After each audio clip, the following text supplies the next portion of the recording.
여러분 안녕하세요. 건강지킴이 MC 홍민입니다. 자, 여러분 앉았다가 일어날 때 혹은 걷거나 뛸 때 이렇게 다리를 이용하는 활동을 할 때 신체 부위 중에 가장 핵심적인 역할을 하는 곳이 어딘지 아십니까? 맞습니다. 바로 이 무릎입니다. 자, 특히 한국인들은요, 흔히 자식 생활을 많이 하기 때문에 무릎 질환이 좀 흔히 나타나게 되는데요. 자, 무릎을 이 100세까지 튼튼하게 사용하는 방법은 없을까요? 자, 그래서 오늘은요, 지긋지긋한 무릎 통증 비수술로 치료한다라는 주제로 자세히 이야기 나눠보도록 하겠습니다. 자, 정형외과 전문의 이태성 원장님 함께 하십니다. 안녕하세요. 네, 안녕하세요. 네, 자, 이제 본격적으로 이야기 나눠보겠습니다. 자, 원장님, 아무래도 이 무릎 같은 경우에는 우리가 좀 많이 쓰면 통증이 생긴다, 이렇게 흔히들 알고 있잖아요. 자, 그렇다면 이 무릎 관절염 같은 경우에는 무릎을 좀 덜 쓰면 안 걸리는 건지 이 부분 굉장히 좀 궁금합니다. 이 무릎 관절염의 원인이 뭘까요? 네, 무릎 관절염의 원인으로는 제일 먼저 많이 사용하는 과사용이 있겠습니다. 많이 사용하고 걷거나 뛰고 그리고 특히 계단을 아래로 내려가는 등 것이 과사용의 중에 하나가 되겠고 많이 쓰면서 생기는 것이 이제 무릎 관절염이 될 수 있겠습니다. 그래서 사진에서 보면 이제 정상 무릎에서는 이제 뼈와 뼈 사이에 하얀 연골이 정상적으로 자리 잡으면서 관절 간격도 넓게 있는데 그 퇴행성 관절염이 진행이 되게 되면 연골이 아예 없어지고 뼈와 뼈끼리 맞닿으면서 뼈 조각도 튀어나오게 되는 증상들이 생기게 됩니다. 그래서 관절염의 원인으로는 많이 쓰게 되고 이제 쪼그려 앉는 자세를 하시면서 무릎을 많이 쓰게 되는 자세를 취하게 되면은 관절염의 원인이 되게 됩니다. 그리고 최근에는 이제 운동하신 분들이 많이 늘어나면서 스포츠 손상, 다치면서 생기는 것들이 관절염의 원인이 될 수가 있겠고 교통사고나 이런 것들도 관절염의 원인이 될 수 있습니다. 또한 이제 체중이 많이 나가시는 분들이 관절염이 빨리 진행이 되기 때문에 관절염 원인 중에 과체중도 큰 요인이 하나가 되겠고 나이가 들어가기 때문에 많이 쓸 수밖에 없기 때문에 노화도 하나의 관절염의 원인이 될 수 있겠습니다. 그래서 이렇게 관절염이 진행이 되게 되면 연골판이나 연골판이 손상되면서 관절의 구조적 손상이 와서 관절 간격이 좁아지며 뼈가 단단해지는 증상이 생기게 되고 뼈끼리 맞닿으면서 통증이 오게 됩니다. 네, 자, 이런저런 이유로 좀 무릎을 많이 쓰게 되면은 좀 관절염이 생길 수 있다, 이렇게 좀 말씀을 해주셨어요. 자, 그렇다면 이렇게 무릎 관절염이 생겼을 때 어떤 증상이 나타나나요? 무릎 관절염의 증상으로는 이제 안쪽과 앞쪽으로 주로 이제 무릎 쪽에 통증이 오게 되는 것이 첫 번째 증상이 될 수 있겠고, 앉았다 일어나기가 힘들고 특히 계단을 내려갈 때 통증이 발생하는 것이 증상 중에 하나가 될 수 있겠습니다. 그리고 무릎이 뻣뻣하고 붓고 물이 차면서 열감이 발생하는 경우에도 관절염이 증상이 될 수 있겠고, 그렇게 되다가 점점 진행되면은 무릎 사이가 점차 벌어지는 이제 O자 다리가 모양이 되면서 휘고 다리가 틀어지는 느낌을 받게 됩니다. 그리고 굳은 날씨, 이제 추울 때 그리고 날이 흐릴 때도 통증이 악화되는 것이 특징적이고 밤에도 이제 많이 쓰고 난 다음에 통증이 오게 되는 것입니다. 네, 자, 이렇게 무릎 관절염에 걸렸을 때 굉장히 좀 우리가 일상생활에 불편함을 느낄 수 있을 것 같아요. 조금 전에 이제 무릎 관절염의 원인을 이야기를 해 주실 때 사실 무리하게 쓰는 경우에도 좀 그 원인이 될 수 있겠지만 우리가 그렇지 않게 흔히 일상생활인데도 좀 여기 들어가 있는 원인들이 좀 있었어요. 그렇다라고 하면 우리가 뭐 무릎을 무리하게 쓰지 않아도 관절염에 걸릴 수 있다라는 얘기가 되는데 사실 우리가 젊다고 좀 과신할 수 있는 건 아닌 것 같습니다. 자, 이렇게 무릎 관절염도 혹시 이렇게 진행 상황에 따라 뭔가 치료법이 좀 다른지 좀 궁금해요. 네, 먼저 무릎 관절염의 단계를 보게 되면은 무릎 관절 단계가 1단계부터 4단계까지 있게 되는데 처음에 경미하게 조금만 좁아지게 되면은 초기 단계가 되겠고 1단계가 되겠습니다. 그러나 점점 진행되면서 연골과 연골판이 악화되면서 찢어지고 없어지게 되면은 관절 간격이 좁아지면서 2단계 그리고 좀 더 좁아져서 뼈끼리 맞닿기 시작할 때 3단계가 되고 뼈끼리 아예 맞닿게 되면 4단계가 되게 됩니다. 네, 이렇게 1기부터 4기까지 단계별로 좀 진행 단계를 말씀을 해주셨는데 퇴행성 관절염이 좀 연골과 연골판이 약화되거나 마모되는 단계에 따라서 좀 치료법이 좀 달라질 것 같습니다. 이 부분도 우리가 알아야 될 것 같아요. 단계에 따른 치료 어떻게 이루어지나요?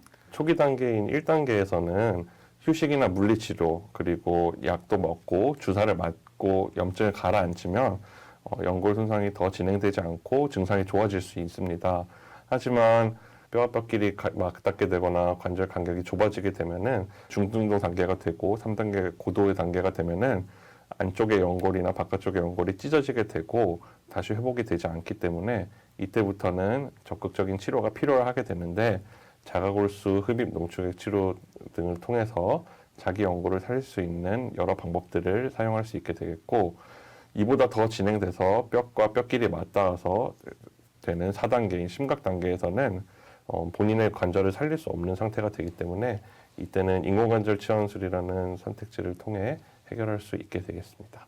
네, 자, 이렇게 단계를 또 4단계까지 나누어서 어떻게 치료가 되는지도 말씀을 해주셨습니다. 자, 원장님, 일단 중증도의 경우에 비수술 치료법 중에 하나의 자가골수 흡입 농축액 치료 시술, 이걸 좀 언급을 해주셨어요. 자, 이 치료법은 어떤 건가요? 중등도 치료법 중에 하나가 자가골수 흡입 농축액 치료라는 것이 있겠습니다. 이 자가골수 흡입 농축액 치료라는 것은 줄기세포를 자기 몸에서 뽑아서 퇴행성 무릎 관절염을 치료하는 방법입니다. 먼저 자기 골수에서 채취한 그 피를 이제 농축해서 원심 분리를 통해서 줄기세포와 성장 인자만 뽑아내게 되고 이것을 다시 무릎에 이식하게 됩니다. 그래서 무릎 관절염 상태를 개선하고 무릎 통증을 완화시켜주며 치료할 수 있는 선택지가 되겠습니다. 네, 자가줄기세포를 채취해서 원액에서 농축액을 좀 이렇게 추출한 다음에 또 치료를 한다 이야기를 해주셨는데요. 이게 어떻게 이루어지는지 궁금합니다. 영상으로 담아봤습니다. 함께 보시죠. 네, 먼저 그 환자가 엎드린 상태에서 자기의 골반을 이제 소독해서 채취를 하는 준비를 하게 되고 채취한 이제 그 골수를 원심 분리기에다가 정제하기 위해서 넣어줍니다. 그래서 이렇게 원심 분리기에다가 넣고 충분히 시간을 통해서 돌려주게 되면은 여기서 우리 몸에 있는 줄기세포와 그리고 그 활성할 수 있는 그런 인자들이 한 곳으로 모이게 됩니다. 그래서 여기서 줄기세포와 성장 인자가 있는 부분을 뽑아내서 무릎에다가 주사로 주입을 하게 되고 그렇게 되면은 치료가 끝나게 되는 시술이 되겠습니다. 네, 자 이렇게 영상을 통해서 자가골수 흡입 농축액 치료술에 대해서 자세히 알아봤습니다. 뭐 사실 예전에는 뭐 휴식해보고 물리치료를 열심히 받아도 안 되면 그 다음 단계 이제 하다 안 돼서 좀 수술까지 해야 되나 뭐 이렇게 생각을 하셨을 텐데 이제 이렇게 비수술로 치료한다니까 굉장히 회복도 좀 빠를 것 같거든요. 자, 이 시술법의 특징은 어떤 건가요? 네, 자가골수 흡입 농축액 치료의 특징은 무릎 관절염을 수술하지 않고 절개를 하지 않고도 할 수 있는 치료 방법이 될 수 있겠습니다. 관절염 2, 3단계에서 적용이 가능하고 무릎 통증의 개선 효과와 연골 재생의 효과가 있습니다. 이것을 전용 원심 분리기와 영상 유도 장치를 통해서 안정성도 확보하고 정확성도 높이는 치료가 되겠고 국소 마취나 수면 유도 그리고 30분 이내로도 시술이 가능하여서 당일에 퇴원이 가능하고 빠른 회복이 가능하게 되겠습니다. 네, 자 이렇게 특징을 좀 살펴봤는데 좀 생각보다 치료 방법 중에 좀 간단하다라고 생각이 들기도 합니다. 이렇게 자가골수 흡입 농축액 치료술에 대해서 이야기를 나누고 있습니다. 자, 그렇다면 이 자가골수 흡입 농축액 치료술로 또 치료가 된 예후가 좋은 사례 있으면 소개해 주시죠. 네, 58세 남자 환자분으로 무릎 안쪽이 아파서 오셨던 분입니다. 양반다리라거나 쪼그려 앉기가 너무 힘들어서 오셨고 무릎 안쪽이 붓고 열감도 있었던 환자분입니다. 그래서 물이 차서 빼기도 했던 환자분으로 왼쪽 사진을 보시면 치료 전에 검게 보여야 되는 부분에서 하얗게 보이는 뼈에 멍이 든 소견을 볼 수 있습니다. 이것은 대퇴부의 연골 손상을 의미하는 것으로 자가골수 흡입 농축액 치료를 시행하였고 이후에 치료 후에 오른쪽 사진을 보시면 연골이 재생되어서 다시 검게 보이는 것을 확인할 수 있겠습니다. 네, 자가골수 흡입 농축액 치료의 사례 살펴봤습니다. 이렇게 뭐 앉았다 일어났다 할 때도 무릎 통증이 있으셨고 또 이렇게 쪼그려 앉기도 힘드셨는데 이렇게 치료가 된 사례를 살펴봤는데요. 자, 저희가 이렇게 보여드리는 사례는 예후가 좋은 사례입니다. 뭐 환자의 나이나 또 평소의 질환 또 치료 시기에 따라서 예후는 달라질 수 있는 부분은 참고하시기 바랍니다. 자, 원장님 예후가 좋았던 또 다른 사례가 있으면 살펴주시죠. 이 환자분은 55세 여성 환자분이고 사진을 보시면 무릎 앞쪽에 뚜껑뼈 주위에 통증이 있었던 분입니다. 사진을 보시면 이번에는 검게 변해 있는 것이 이제 연골의 손상이 있었던 부분을 확인할 수 있겠습니다. 그래서 계단 오르고 내리기도 힘들고 앉았다 일어나기도 힘든 증상이고 다리에 힘이 빠지고 소리가 났던 증상으로 오셨던 분으로 자가골수 흡입 농축액 치료 후에 연골이 회복된 사진을 확인할 수 있겠습니다. 사진에 보시면 그 안쪽에 연골이 손상되어서 하얗게 파여 있는 부분이 보이게 됩니다. 그래서 무릎 안쪽으로 통증이 오게 되고 구부리고 펼 때 바그락거리는 소리가 나며 통증이 오기 때문에 이러한 경우에도 자가골수 흡입 농축액 치료를 통해서 연골 재생 효과를 얻어 오른쪽 사진에 보시면 회복되어 있는 연골의 모습을 확인할 수 있습니다. 자가골수 흡입 농축액 치료 시술의 과정이 또 영상으로 준비되어 있습니다. 설명해 주시죠. 네, 먼저 환자가 엎드린 상태에서 뒤쪽에 있는 골반에서 골수를 뽑아내게 됩니다. 그리고 이 뽑아낸 골수를 원심 분리기라는 통에 집어넣고 잘 돌려주면서 줄기세포와 그리고 성장 인자를만을 분리해내게 됩니다. 분리해내게 되면은 이러한 줄기세포와 성장 인자가 들어있는 부분만 채취를 하게 되어서 이것을 주사기에다가 잘 넣어서 무릎에다가 다시 이식해주는 방법이 되겠습니다. 네, 자 이렇게 자가골수 흡입 농축액 치료술로 이렇게 예후가 좋아진 사례를 함께 살펴봤습니다. 자, 이 시술법은 본인의 연골을 사용을 해서 치료를 하는 것이기 때문에 회복 기간도 또 짧아서 뭔가 이제 수술에 대한 부담이 있거나 좀 제약이 있는 분들에게 굉장히 좀 적합한 치료 방법이다라는 생각이 드는데요. 자, 이번에는 또 내시경 자가연골 재생술이라는 치료법에 대해서 좀 살펴보고자 합니다. 좀 이건 다소 생소한 치료법이거든요. 어떤 건가요? 네, 이것은 자기 연골을 살리기 위해서 할 수 있는 치료 방법 중에 하나가 되겠습니다. 정상 무릎 연골의 사진을 보면은 하얗게 매끄럽게 있는 연골의 모습을 볼 수가 있겠는데요. 오른쪽에 그 연골 손상이 되었을 때는 이 정상 연골이 파이고 그리고 모양이 이제 지저분한 모습으로 변하게 됩니다. 이렇게 되면 이 연골은 계란 껍질과도 같아서 한번 벗겨지기 시작하면은 이제 이어서 점점 더 넓어지는 특징이 있기 때문에 빠른 치료가 필요하게 되겠습니다. 한번 손상을 받으면 자연재생이 어렵기 때문에 통증을 처음에는 신경 조직이 없어서 모르고 있다가 점점 진행되면서 시리고 뻑뻑한 증상 그리고 이물감 그리고 연골 조각으로 인해서 관절이 이제 걸리는 현상이 나타내면서 이제 병원에 찾아오게 되십니다. 그래서 내시경 자가연골 재생술이라는 것은 이러한 없어져 있는 연골 부위를 최대한 이제 더 커지지 않기 위해서 다듬어 준 다음에 손상된 관절에 이제 구멍을 뚫어서 골수가 나오게 유도를 하게 됩니다. 그리고 골수가 나오는 것이 이제 잘 고정될 수 있게 콜라겐 제제라는 것을 도포한 후에 고정을 시켜주게 됩니다. 이렇게 되게 돼서 한 달간 목발을 잘 사용하고 회복을 하게 되면은 6개월에서 12개월이 지난 후에는 연골이 다시 재생되는 효과를 얻게 됩니다. 네, 이것도 영상이 좀 준비가 되어 있습니다. 영상 보시면서 계속해서 원장님 설명 들어보시겠습니다. 네, 먼저 무릎이 통증이 있을 때 안쪽에 무릎 연골을 자세히 보게 되겠습니다. 무릎뼈가 있는 위쪽에 있는 연골과 아래 반월성 연골판과 여러 인대들이 있게 되는데요. 이 내부를 보게 되면은 이제 무릎 연골이 이제 닳게 되면은 손상이 되고 그 반월판이라는 연골도 찢어지게 됩니다.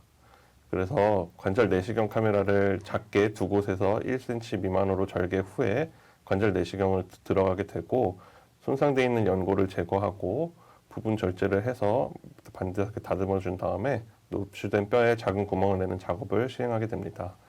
이후에 콜라겐 주사를 시행해서 초자연골로 다시 재생할 수 있게 도와주게 되고 이렇게 되면은 이제 연골이 다시 회복할 수 있는 과정이 되겠습니다. 네, 의학이 이렇게 발전했습니다. 여러분, 사실 이렇게 한번 손상된 연골은 재생이 되지 않는다라는 부분에서 굉장히 무서웠거든요. 자, 이렇게 좀 재생을 할 수 있는 방법이 있습니다. 내시경 자가연골 재생술에 대해서 좀 확인해 보고 있습니다. 자, 그럼 이 치료를 받고 또 예후가 좋아진 사례가 있으면 소개해 주시죠.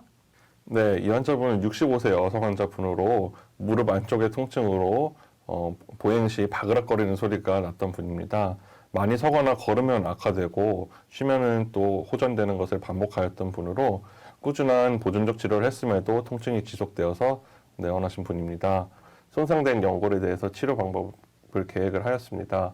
치료 전 사진을 보면 닳아있는 연골에 이제 넓어져 있는 부분에서 자가연골 재생을 위해서 미세 천공을 시행하였고 시행 후에 구멍이 뚫려 있는 이제 뼈 안을 볼 수 있겠습니다. 여기서 골수가 나오게 되고 콜라겐 제제를 덮어준 다음에 치료를 하게 되면은 치료 후에 이제 잘 덮여 있는 연골을 볼 수 있게 되겠습니다. 네, 자 이렇게 회복을 하는 기간 동안에는 그렇게 좀 무리한 사용만 안 해도 그냥 어느 정도 일상생활은 가능한 거죠? 네, 물론입니다.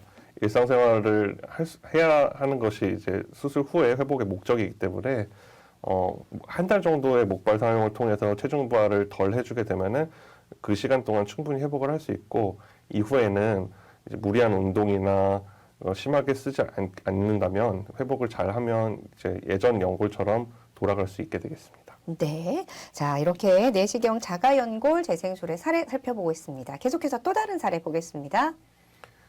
네, 이 환자분은 63세 여성 환자분으로 무릎 안쪽에 통증이 심하지는 않았으나 꾸준히 있어왔던 분입니다. 그래서 오래 서거나 걷기가 힘들어서 여러 이제 보존적 치료를 받았음에도 불구하고 통증이 지속되었던 분으로 역시 사진에서 보면 연골이 다 사라진 상태의 연골이 보였기 때문에 잘 다듬어주고 정리한 다음에 사진이 되겠고 여기에 이제 미세 천공을 통해서 회복된 관자면을 확인할 수 있게 되겠습니다. 영상 보시면서 계속해서 원장님 설명 들어보시겠습니다. 먼저 무릎이 통증이 있을 때 안쪽에 무릎 연골을 자세히 보게 되겠습니다. 무릎뼈가 있는 위쪽에 있는 연골과 아래 반월성 연골판과 여러 인대들이 있게 되는데요. 이 내부를 보게 되면은 이제 무릎 연골이 이제 닳게 되면은 손상이 되고 그 반월판이라는 연골도 찢어지게 됩니다. 관절 내시경 카메라를 작게 두 곳에서 1cm 미만으로 절개 후에 관절 내시경을 들어가게 되고 손상되어 있는 연골을 제거하고 부분 절제를 해서 반듯하게 다듬어 준 다음에 노출된 뼈에 작은 구멍을 내는 작업을 시행하게 됩니다. 이후에 콜라겐 주사를 시행해서 초자연골로 다시 재생할 수 있게 도와주게 되고 이렇게 되면은 이제 연골이 다시 회복할 수 있는 과정이 되겠습니다. 자 그렇다면 이 내시경 자가연골 재생술 어떤 특징이 있나요? 네, 내시경 자가연골 재생술의 특징으로는 부분 마취와 짧은 시술 기간을 할 수 있다는 장점이 있겠고 최소 절개를 통해서 빠른 회복을 할 수 있는 특징이 있습니다. 그래서 감염이나 출혈, 합병증의 위험성이 낮은 특징이 있어서 고령이나 만성질환, 지병이 있으신 환자분에게도 좋은 선택지가 될 수 있겠습니다. 네, 이렇게 내시경 자가연골 재생술의 특징도 함께 살펴봤습니다. 자, 그 다음에요. 이제 4단계, 심각 단계의 관절염의 경우에 이때는 좀 어떻게 치료를 해야 되는지 굉장히 궁금해요. 이때는 정말 수술이 불가피한 건지 어떻습니까? 이때는 이제 원래 자기 관절을 살릴 수 있는 그 전까지 여러 방법들이 있을 수 있겠지만 이 심각 단계가 되게 되면은 뼈와 뼈가 완전히 맞닿게 되고 그리고 골극이라고 해서 뼈 조각까지 생기게 되어서 통증이 극심해서 일상생활이 거의 어렵기 때문에 인공관절 치원술이라는 수술 선택지를 가질 수 있겠습니다. 그 중에서도 이제 전치원술은 무릎에 있는 모든 부분을 이제 치원하게 되는 수술 방법인데 작게 수술할 수 있는 반치원술이라는 것을 선택을 할 수 있겠습니다. 아, 전에 반치환술이라고 해서 뭔가 반대로 뭔가 하나 이 생각을 했는데 그게 아니라 이제 전체가 아니라 이제 부분적으로 한다라는 의미군요. 자, 인공관절 반치환술에 대해서 이야기를 해 주셨습니다. 자, 그러면은 이거는 어떻게 치료를 하는 건지 치료 과정도 영상으로 준비가 되어 있습니다. 또 함께 설명 부탁드립니다. 네. 인공관절 반치환술은 무릎의 안쪽에 통증이 있을 경우에 안쪽만 달아있는 경우에 선택할 수 있는 것이 되겠습니다. 반월상 연골이나 그 내측부 인대 등이 손상이 없는 경우에 한해서 시행을 할 수 있겠고 안쪽에 뼈가 닳아 있으면서 뼈끼리 맞닿아 있는 심각한 상태에서 선택지를 가질 수 있겠습니다. 그래서 연골이나 연골판, 자라난 뼈를 먼저 없애준 다음에 적절한 위치에 인공관절을 절반만 집어넣게 되고 잘 고정을 하게 되면 인공관절 반치원술이 완성이 되게 됩니다. 네, 어떻게 보면은 내 몸에 있는 내 거를 살릴 수 있는 건 최대한 살린다. 약간 이런 방법인 것 같아요. 인공관절 반치환술에 대해서 영상을 통해서도 함께 살펴보셨습니다. 자, 그렇다면 또 인공관절 반치환술로 또 상태가 호전이 된 예후가 좋은 사례를 살펴봐야겠죠? 어떤 사례가 있습니까? 네, 이 환자분은 71세 여성 환자분으로 안쪽에 무릎이 완전히 맞닿아 있어서 통증이 극심하고 보행이 어려웠던 분입니다. 사진을 보면 안쪽에 연골이 아예 닳아서 뼈와 뼈끼리 맞닿은 상태를 확인할 수 있겠고, 이로 인해서 다리가 O자로 휘어 있는 상태입니다. 그래서 인공관절 반치환술을 통해서 다리도 일자로 펴지고 관절 간격도 회복한 것을 확인할 수 있겠습니다. 이 환자분은 60세 남자 환자분으로 상대적으로 젊은 나이에도 불구하고 안쪽 뼈가 뼈끼리 완전히 맞닿아서 겹쳐 보이는 사진을 확인할 수 있겠습니다. 사진에서 보면은 실제로도 뼈가 완전히 갈려서 하얗게 그 속뼈가 드러난 것을 볼 수 있겠습니다. 이러한 경우에는 인공관절 반치환술이라는 것이 좋은 선택지가 될 수 있겠고, 수술 후에 다리도 일자로 펴지고 관절 간격도 회복한 모습을 확인할 수 있겠습니다. 네, 좀 통증이 많이 심하셨을 것 같습니다. 자, 이렇게 71세 여성분, 60세 남성분의 두 분의 사례 살펴봤고요. 자, 계속해서 또 다른 사례도 보겠습니다. 네, 이 환자분은 59세 여성 환자분으로 상대적으로 젊은 나이에도 불구하고 뼈와 뼈끼리 완전히 맞닿아 있어서 심각한 4단계 말기 관절염이었습니다. 이렇게 사진에서 보듯이 하얀 연골이 보이지 않고 안쪽에 속뼈까지 노출된 상태에서는 보행이 거의 불가능하고 통증이 심하여서 일상생활을 할 수 없기 때문에 수술적 치료를 선택을 하게 되었고, 인공관절 반치환술 후에 관절 간격이 다시 넓어지고 관절 간격이 넓어진 걸 통해서 다리도 일자로 펴지는 것을 확인할 수 있겠습니다. 네, 자, 이렇게 보행도 어렵고 통증도 극심했던 분들이 인공관절 반치환술을 통해서 이제 4단계 심각 단계가 이렇게 회복되는 또 예후가 좋은 사례들 만나보셨습니다. 자, 그렇다면 이 인공관절 반치환술은 어떤 특징이 있나요?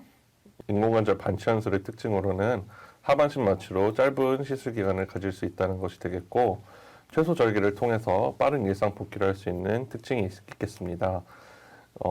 반쪽만 수술을 하기 때문에 무릎을 꺾는 재활이나 목발도 불필요하고, 쪼그려 앉기나 양반다리 스포츠 활동을 가급적 안 하는 것이 좋지만 할 수 있는 특징이 있겠습니다. 네, 자, 이렇게 부분적으로 하반신만 마취를 하고 또 최소 절개로 이루어지고 수술 시간도 이렇게 빠릅니다. 자, 인공관절 반치환술의 특징 함께 살펴봤습니다. 사실 이렇게 좋은 치료법도 있고 이렇게 치료 이후에 좋아졌다고 해도 관리 방법에 따라서 이제 수술이나 시술을 받고 나서 좀 다시 악화되는 경우도 좀 종종 있을 것 같아요. 자, 이렇게 무릎 질환을 예방하기 위해서 우리가 일상생활에서 좀 어떤 습관을 갖는 게 좋을까요? 무리하지 않고 바르게 걷는 것이 중요하겠습니다. 계단을 오르내리는 것도 필요하다면 해야겠지만, 특히 내려가는 것이나 그리고 평지를 뛰는 것은 이제 무릎 관절을 악화시키는 주 원인이 되기 때문에 피해 주는 게 좋고, 꾸준한 근력 운동을 통해서 무릎 관절이 안 좋아졌더라도 근육의 힘이 충분하다면 무릎 관절의 통증을 줄일 수 있는 좋은 방법이 될 수 있으니 운동도 꼭 해주시길 바라고, 체중 관리를 잘 해서 무릎 관절에 가해지는 이제 무게를 줄여주는 것이 또 중요한 방법이 되겠습니다. 그리고 뼈가 약해지는 골다공증이 생기면 무릎 관절도 같이 빠르게 나빠지기 때문에 골다공증을 예방하거나 치료를 잘 하시는 게 좋겠고, 연골 보충제 같은 것도 복용을 통해서 예방하는 데 도움이 될 수 있겠습니다. 네, 자, 이렇게 원장님과 함께 무릎 관절염 예방법까지 살펴봤습니다. 자, 지금까지 이태성 원장과 함께 지긋지긋한 무릎 통증 비수술로 치료한다라는 주제로 무릎 관절염에 관한 내용 살펴봤습니다. 원장님, 도움 말씀 고맙습니다. 네, 감사합니다. 네, 자, 누구에게나 찾아올 수 있는 무릎 질환, 무심코 방치하고 있다가는 더 큰 질환으로 발달할 수 있습니다. 자, 100세 시대에 우리가 건강하게 끝까지 잘 걷기 위해서는 지금부터라도 무릎 건강에 신경 쓰시고 잘 관리하셔야겠습니다. 자, 저희는 다음 시간에도 더욱더 건강한 소식 가지고 찾아뵙겠습니다. 시청해주신 여러분 고맙습니다.